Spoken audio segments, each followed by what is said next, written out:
Le New Concept Sport Running Mag vous est présenté par ASICS.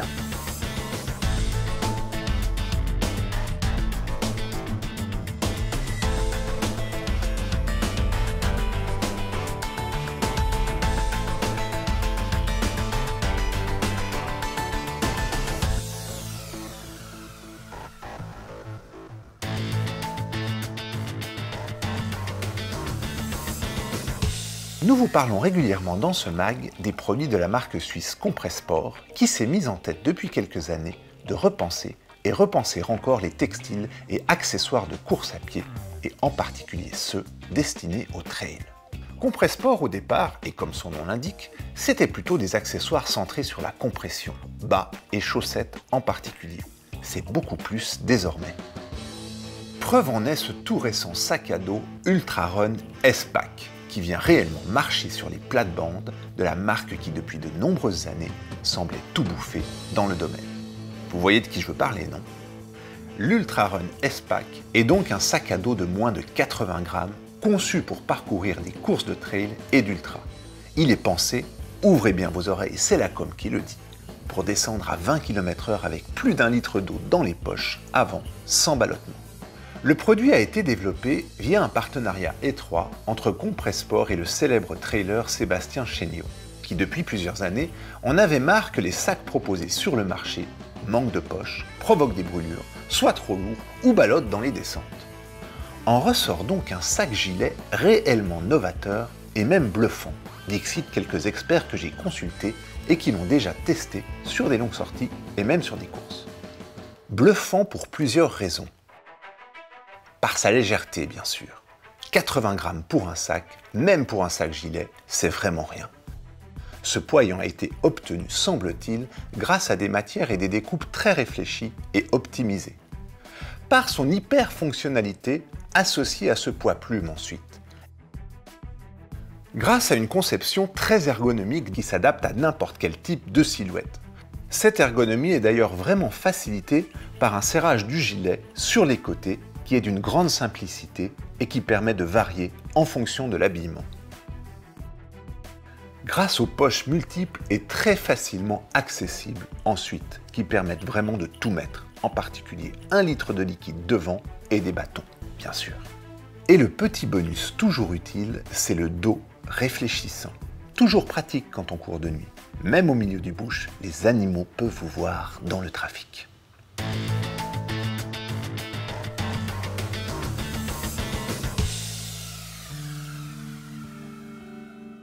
Le sommeil, le fait d'avoir un bon sommeil, ça reste une des méthodes de récupération qui est la plus efficace, que ce soit sur le plan de la fatigue globale dans les périodes de grosse charge d'entraînement ou pour la récupération musculaire également. Globalement, un bon sommeil, c'est un sommeil qui ne tarde pas trop à venir et qui est réparateur. Le sommeil est divisé en plusieurs cycles qui durent environ 1h30 à 1h45 en fonction des individus, avec une première phase qu'on appelle de sommeil lent et puis de sommeil plus profond pour arriver à une phase de sommeil paradoxal qui est celle où on rêve, où l'activité musculaire est complètement abolie, mais c'est dans la première phase qu'on récupère le plus en termes musculaires et c'est celle qui est la plus longue dans les heures avant minuit, ce qui fait un petit peu dire qu'on récupère mieux quand on se couche tôt avant minuit. C'est simplement que ces phases sont un petit peu plus longues par rapport à la phase de sommeil paradoxal. Il y a plusieurs éléments qui rentrent en jeu qui vont amener à un mauvais sommeil. Malheureusement aujourd'hui, là aussi on a tendance à l'oublier, mais c'est l'utilisation des écrans et autres le soir. C'est même quelque chose qui scientifiquement est clairement établi. Ces lumières vont en fait diminuer la sécrétion de mélatonine, qui est une hormone qu'on sécrète, qui va favoriser l'endormissement, qu'on donne aussi quelquefois pour les gens qui font des voyages transcontinentaux. Et puis, il y a évidemment chez les gens qui pratiquent une activité sportive l'horaire de l'entraînement. En fait, une activité sportive prolongée et assez intense, proche de l'heure du coucher, va élever l'état d'éveil à travers des phénomènes notamment de sécrétion d'hormones d'éveil qui sont utiles pour maintenir l'intensité de l'exercice, mais dont l'effet ne va pas s'estomper immédiatement à l'arrêt de l'exercice et qui peuvent gêner le sommeil si l'entraînement est réalisé trop tard. Et puis on a une autre chose aussi autour duquel il y a un petit peu un mythe, et les gens nous disent souvent pourtant je prends le temps de me relâcher, je prends un bon bain bien chaud et autres. En fait, on sait qu'il vaut mieux prendre une douche plutôt tiède parce que le corps, en plus de ses sécrétions hormonales, a besoin de refroidir un petit peu, de descendre en température pour pouvoir favoriser l'endormissement. Malgré tous ces conseils, il y a quand même certaines personnes qui ont du mal à dormir leur quota nécessaire, même s'il est assez individuel. Et puis on sait que dans ces cas-là, une solution qui est utile, c'est celle des micro-siestes, qui ont montré vraiment un intérêt sur la diminution de la fatigue, de l'amélioration de la récupération, la prévention des petites maladies qui sont liées souvent aux surcharges d'entraînement. C'est des choses qui sont assez simples à mettre en place, qui ne doivent pas durer longtemps. Ce n'est pas un cycle entier d'1h30, c'est plutôt de 10 à 20 minutes. Mais on sait clairement que chez des gens, alors sans aller dans des extrêmes, mais qui vont avoir un sommeil entre 6 et 8 heures, même des nuits de 6 heures, le fait de rajouter cette micro-sieste dans la journée va les ramener à un niveau de récupération qui est comparable à celui de personnes qui vont dormir 8 heures. Donc même si effectivement dans certaines circonstances qu'on ne peut pas toujours maîtriser, l'activité sportive intense peut perturber le sommeil, le message qu'il faut garder quand même à l'esprit, c'est que l'activité sportive est quand même un des éléments qui est le meilleur régulateur du sommeil et un bon garant d'un sommeil de bonne qualité, qui va au-delà de la performance sportive, être un élément qui est tout à fait important dans, d'une part, la qualité de vie, l'efficacité intellectuelle par exemple, mais aussi beaucoup de prévention de maladies chroniques.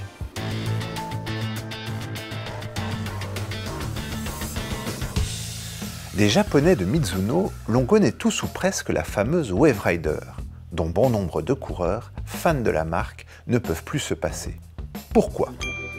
Parce que c'est un modèle très stable année après année dans sa conception, ce qui permet à ses utilisateurs de ne pas perdre leurs repères. Parce que c'est aussi un système d'amorti, le Wave, qui a fait ses preuves et qui offre, qui plus est, une superbe stabilité latérale, aussi bien pour les coureurs neutres que supinateurs ou légèrement pronateurs. Cette saison, Mizuno décline sa Wave Rider en un modèle Wave Rider TT.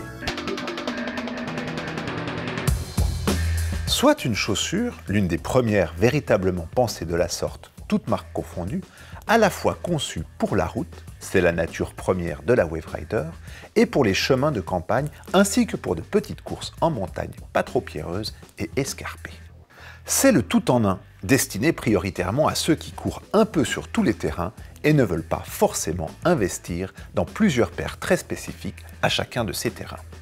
Au premier abord, rien ne distingue particulièrement la TT d'une Wave Rider classique.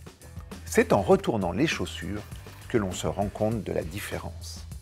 Ici, sur la Wave Rider classique, une semelle très lisse et sans aspérité.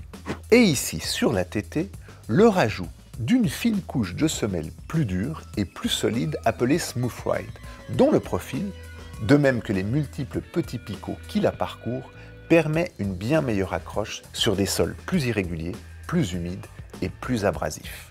Le concept est donc simple, mais plutôt bien trouvé à l'approche du véritable automne et de l'hiver, pour tous ceux, et ils sont nombreux, qui aiment sortir des sentiers battus. C'est très free to run, ça.